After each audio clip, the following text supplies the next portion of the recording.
Parmi toutes les plantes d'intérieur, il y en a une qui est extraordinaire en hiver, c'est le Schlumbergera. Son nom latin est bien plus difficile à prononcer qu'à cultiver. En fait, on l'appelle souvent cactus de Noël parce qu'il va fleurir pendant tout l'hiver, d'octobre à mars, pendant les jours courts. Cette plante ne demande pas grand chose, c'est une plante épiphyte. Épiphytes, ce sont les plantes à l'origine qui vivent sur les troncs d'arbres, et donc elle ne demandera pas beaucoup de choses de plus qu'un petit peu de substrat et de l'eau une fois de temps en temps.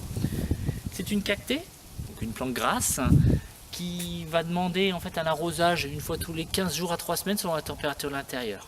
D'ailleurs, la température, c'est la chose primordiale pour elle.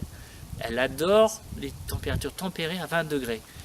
Ne pas la placer dans une pièce en dessous de 10 degrés, mais pas trop chaud non plus, parce qu'au-delà de 25, la fleur se fane beaucoup plus vite et se dessèche.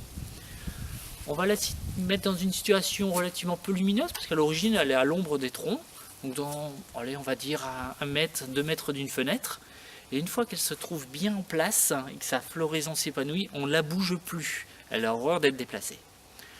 Pendant l'été, forcément, il n'y a plus de floraison. On pourrait la mettre dans une pièce un peu plus en recul parce qu'elle sera moins ornementale, voire carrément dehors, à l'abri, en dessous d'un tronc d'arbre, justement, et la rentrée une fois que les gelées vont arriver.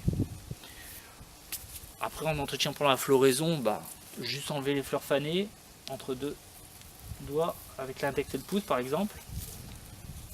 Et voilà, on va pouvoir en profiter comme ça pendant tout l'hiver. Bonne journée à tous!